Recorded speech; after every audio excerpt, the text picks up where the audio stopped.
Alright, so as we know, there were some drops, major drops that is, down to the Generation 9 UU metagame, and now that metagame has become a turbulent field of ongoing metagame just calamities happening. They got things like Kommo-o to Iron Hands to Mamoswine, Ogerpon, etc. I'm gonna get to all of them, but I first want to talk about Kommo-o. So Kommo-o has been really good in the metagame, and there's no dispute over it. This thing is everywhere in UU, and it has like really no clear-cut counters. You got Ceruledge, which I'll make a video about later. It's actually not doing that well in UU, but that's for other reasons as tear dependent, etc. And then you only got like Cloudstar, but Cloudstar can be really taken out with like Garchomp, for example, like later on. But so it doesn't really have that many counters in the mid game per se. And with Clanger's Soul, Clanging Scales, and Moonburst, it's able to activate its Throat Burst immediately after it gets its Clanging Souls, and then it goes for Clanging Scales or like Moonburst. Once it clicks one of these moves, Throat Spray is activated. It's got a +2 in special attack, and because everything is already +1, that means you get a +2 in special attack. This thing's able to go ham onto the metagame. It can even go for a substitute if it wants, if it's like able to go for like, you know, like there's a Pokemon it can easily substitute on. There's also other moves you can probably learn like Flash Cannon too, for just for more coverage sakes, but like it's really up to you. Kommo right now is super versatile, and because its Dragon Fighting can be negated when it tears to normal, it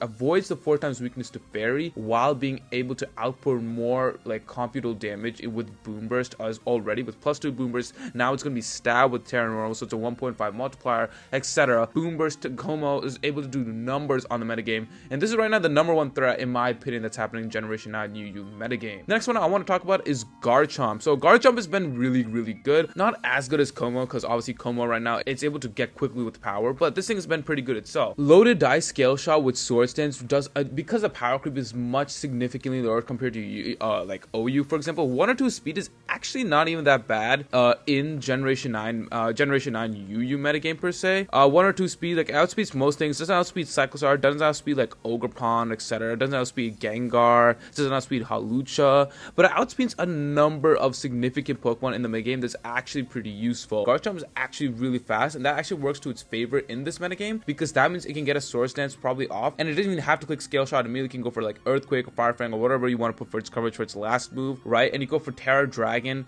for Terra Dragon Scale Shot. That's pretty noteworthy. You can do Terra Fire, etc. So Garchomp, it's able to go back to its old shenanigans in Generation 8, just in the UU tier now, because of the huge power creep immensely jumped in Generation 9. But nevertheless, Garchomp is really solid right now. It sucks to suck that this thing's in UU, because like this thing was an OU monster since 2006 all the way up to 2023, but here it is in Generation 9 UU. Next I want to talk about, and it's super controversial and no one wants this thing back in UU right now, is Iron Hands. This thing is a bulky machine on the offensive end and on the defensive end. So this thing, again, it's back to its old shenanigans prior to its ban to the UUBL tier. They unbanned it because of the power creep that's now in UU and the new mons, etc. But it's back to its old things, and it's very hard to take down, especially it's huge on the defensive end. And with Assault Vest sets are crazy good right now. You could also run like Air Balloon, Leftovers, etc. But I think Assault Vest right now is going pretty good. Drain Punch, Thunder Punch, Close Combat, or EQs, all pretty solid moves. Drain Punch for recovery,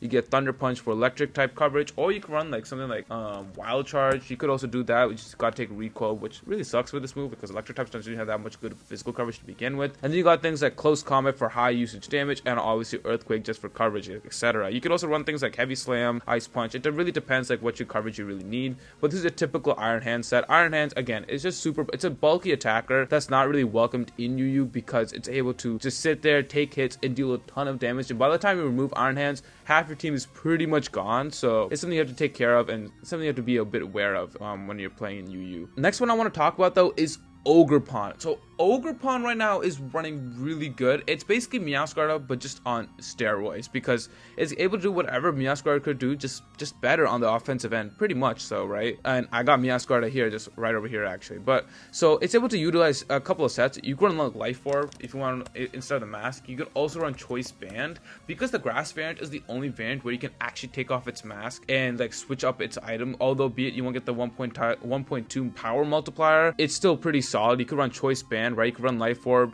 It was not really applicable in OU because you got Ogerpon Wellspring and Ogerpon Hearthflame, which is banned now. But like Ogerpon Wellspring just does everything Ogerpon does, but better, with a better defensive typing, with a better defensive ability. Plus, it can be offensively imposing. Like, it's a perfect balance between offense and defense. So you didn't really need Ogerpon necessarily, like this version at least. But here down in UU, it's actually much more appreciated. Choice band sets go crazy. You don't even have to have Source Hands. You can put like something else super powered to handle like steel types, for example, that could wall it, like Hisui and Gudra, for example. Choice band sets, Life Orb also goes pretty good if you want to do that, like Source Hands and for Life Orb. You could do that, right?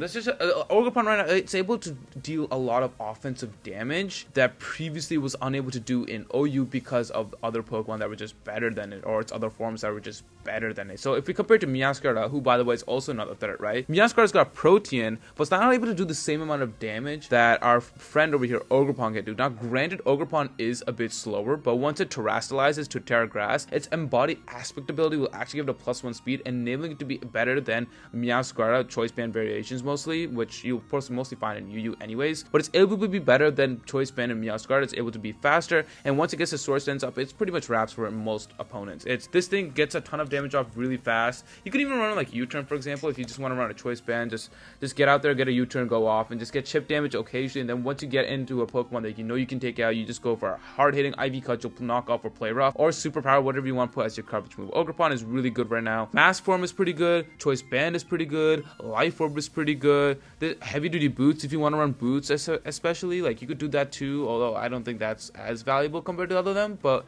you know, you could run whatever you want with Ogerpon. Ogerpon's really flexible for any team. Its move coverage is solid. Its abilities are solid. And this version right now, it's overall mostly just regarded as a better offensively version of Meowscarada, that is. Next one I want to talk about is Mamoswine. Mamoswine, it's back to its old things. It's basically a loaded dice. You could do loaded dice, Icicle Spear, which is pretty good. You could also run like leftovers. And with Thick Bat, able to avoid those fire and ice moves, and with a halved offensive stat towards it, it makes the thing especially really bulky. And it's able to actually take hits from Ceruledge. One of the reasons why Ceruledge is actually going down in usage, because Mamoswine's able to come in, take a fire type attack, and hit it back with the hard, mean Earthquake. It doesn't even have to get a setup. Like 130 attack with Earthquake is going to do a ton of damage to Ceruledge, who will not appreciate that, and will then we have to force into Terra or switch on to someone else who will not appreciate the Earthquake or will be immune to it. But if that's the case, you could also go for a knockoff, which would do a lot of damage as well if Ceruledge decides to switch in or stay in, because again, it's a ghost type, so it's going to take a ton of damage for knockoff either way. And with loaded dice, this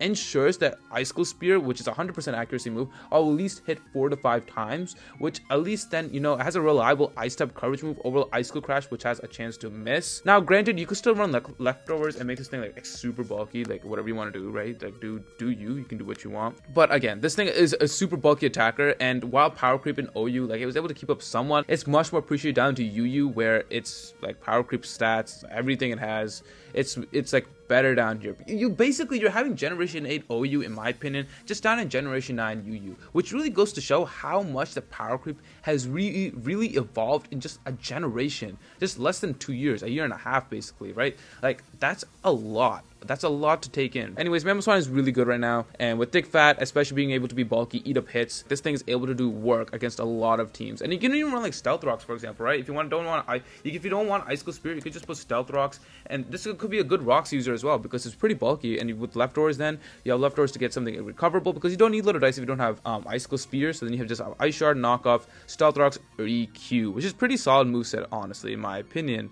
So yeah, there goes Mamoswine. Now back to Meowscarada. Meowscarada right now, it's pretty good. It's a Protean user, which we all know what Protean does. Flower Trick is immensely powerful in the metagame right now. Able to do a ton of damage to a lot of the tier. Choice Band variations is pretty good. You can honestly run Choice Scarf. I've seen Choice Scarf here and there. It's not as popular, only because like it outspeeds Ogerpon, and it can actually hit it with a U-turn and then switch back out, which will do a ton of damage to Ogerpon, and then it can go back out into something else to take care of it. For example, like Mamoswine for an Ice Shard or some of that effect, right? You know, it's still having its woes with Ogerpon around. U-turn, play rough, knockoff, Flower Trick. Funny enough, I think Weavile right now is actually the most used starter in UU, because it's more versatile ever since it got knockoff. Like, it's able to do still a ton of damage, so that's a thing. But Protean with Choice Band, like, you already guys know what Meowscarada is. That's not really popular with lead sets. these days because of power creep. You could run these sets, but like in my opinion, I don't think I would run these sets over it. But yeah, it's up to you, to be honest. But yeah, Choice Band Protean is probably the more popular one. U-turn, Play Rough, Knockoff, and Flower Trick. So the final two aren't as like top tier threats, but they're actually good amount of like good threats, like they're actually like on the radar if like when you're team building, or you have to keep in mind of, and that is Weavile and Garganacl. And there's one more Pokemon I'll get to at the end as well, so stay tuned for that. But Weavile, ever since it got Knockoff, it's back to its old shenanigans with Sword Dance, Icicle Spear, Ice Shard, and Knockoff. Now it does not have triple axle, which it did abuse in the Generation 8 OU metagame, where every hit it was still getting more powerful with this +1 attack, etc., which made this thing a deadly threat. And we all thought in Generation 9 OU would at least get that back, hope from the Teal Mask DLC. It did not, but it's still Weavile with Knockoff, and Weavile with Knockoff is Weavile with Knockoff is pretty good. So Weavile with Focus Sash, you run a Sword Dance, Icicle Spear, Ice Shard, and Knockoff. It's able to revenge kill a lot of Pokemon in the tier right now, pretty good. Like, it can come in on Ogerpon, it can come in on Meowscarada, it can come on Garchomp right now, which is like the one big thing that's actually restricting Garchomp from becoming like Super Saiyan OP. Even like Kommo, but Kommo likes to get rid of its Terra type, its typing of Dragon Fighting pretty quickly once it gets a Clanger Soul off, so it is what it is. But Weavile, anyways, like Ice Shard, Icicle Spear, or Sword Dance, and Knockoff, that's a pretty good moveset for moveset. It's a generic Generation 8 or Generation 7 OU Weavile. It is what it is. It's obviously new U because of the power creep. It might rise into OU, although I don't really see that happening. But yeah, it hits a lot of the tier, and once it gets a Sword Dance going, it's really hard to stop, especially since this is the faster version out of its other evolution of Sneasel, and this 125 speed is something not to laugh about in the Generation 8 UU metagame. That's pretty fast. So yeah, once you get a Sword Dance off, it's pretty much wraps, especially since if its Focus Sash is still on. But again, it can be worn down by hazards, but it is what it is. It's Weavile. You guys know what Weavile is. It's the same thing, especially, and if it gets a Terra Dark or Terra Ice, for example, with Icicle Shard or Icicle Spear after like a Sword Dance, you're in for a game. You're in for a game. Oh, that's all I gotta say. The final one that's been pretty annoying is Garganacl, and Garganacl is back to the same things it literally did in Generation 9 OU prior to its, like, I guess, decline to UU, although I wouldn't say it's really much of a decline. It's just Wellspring, Ogerpon just everywhere, and there's a lot of big counters to it, but I guess it's a decline. But anyways, Garganacl with Salt Cure, Recover, Stealth Rocks, Earthquake. It's the same set I ran in Generation 9 with Terra Ghost, Terra Fairy, Purifying Salt. It's the same thing it's doing. It's just more like, because it's immensely powerful on the defensive end, and while it was like fringing with OU because of Ogerpon Wellspring Mask, now in UU, because of the power creep that's subjected to, it's able to literally dominate on the defensive end. Salt Cure does not. There's all the water types, Azumarill, Pelipper, Basculegion, Alomomola, etc. They do not appreciate Salt Cure whatsoever, especially when this thing is Terra Ghost. It's a hard to stop. Like, sure, Basculegion female can still go for like a Shadow Ball. Well, once that Salt Cure is off, you do not want to stay with Basculegion female, and it's gonna be a pain to take down. Ceruledge, Chandelure, Ceruledge once again does not appreciate Garganacl's presence, etc. There's a ton of Pokemon that do not appreciate this thing's presence, and yeah, it's Garganacl again. It's basically the same thing, you know. You can run special defensive sets, you can run physical defensive sets. This is the mostly common spread you'll see with it. Oh, and by the way, like, these are the other spreads like, that I've mostly seen common: Ogerpon, Garchomp, Kommo, etc. Right, but like, yeah, so it's Garganacl. It's the same thing again. The other Pokemon that I want to talk about though is Ceruledge. So Ceruledge, I've seen a lot of complaints. I did make a video about this a while ago, so I'm not gonna go too in depth. It's basically, I'm gonna reiterate the same thing, right? But weak armor, Poltergeist. You can run like Focus Sash or Heavy Duty Boots. Focus Sash, Heavy Duty Boots, Poltergeist. You got Close Combat, Bitter Blade, and then you can run like, whatchamacallit, where is it? Sword Dance, right? So Sword Dance, Bitter Blade, Close Combat, Poltergeist. That's a pretty good moveset, honestly. This set in of itself does a lot of damage. Terra Fire, Terra Bug. You do like Terra Bug, for example, right? Because the only thing Ceruledge just really missed was a powerful ghost type coverage, and now that it has that, instead of relying on Shadow Sneak all the time for priority, it doesn't really need priority anymore, because now it has weak armor. Once it gets +2 speed, it's pretty much GG. I mean, you don't even need Sword Dance. You could probably run something else if you want, like Iron Heads, Night Slash, etc. But like, this is the most typical like Ceruledge things I see around. 125 attack plus the speed plus the Sword Dance and weak armor. It's pretty much back to its old shenanigans it was before it got banned to UUBL, like less than a week, I guess. So yeah, it's back in UU. People don't like it, people like it, etc. There are other miscellaneous Pokemon to mention. Iron Treads is still doing pretty good. Thundurus kind of fell down. Thundurus Therian, that is, because of the advent of new power crept Pokemon that are faster. Tornadus Miscellaneous variant does not appreciate Heatran all that much. Only has knockoff, but like it still gets absolutely destroyed by Magma Storm. And there's like other Miscellaneous things still, like Heatran's still pretty good. Obviously, Infernape is still there with Aura Sphere. It can run whatever set it wants now because it has Aura Sphere, is a good coverage, and it still has Vacuum Wave and it's Mach Punch, so it's priority on both sides. Still pretty fast, 104, 104, 108. So and Melodic's pretty bulky. You got Monkey Dory, who's actually doing kind of solid because it can do a ton of damage and it's not that much like resisted compared to in OU. But yeah, so anyways, let me know in the comments what you guys think about this. Any Pokemon I missed, any things I said wrong, etc. So let me know in the comments below. This is just my opinion on these Pokemon that are probably the most powerful in the UU metagame right now. If you guys are new and would love to support me even further, please be sure to subscribe for more competitive content just like this. I'll post a lot of competitive Pokemon videos a lot. I post like 2 to 3 times a week. Try to post as much as I can. But yeah, so that's a bit for me. Thank you to my members as always. Join the Chompy Discord. There's links in the description down below. All those links are just down below if you want to be a member, etc., etc., all that. And I'll catch you guys in the next one. Thanks for watching as always.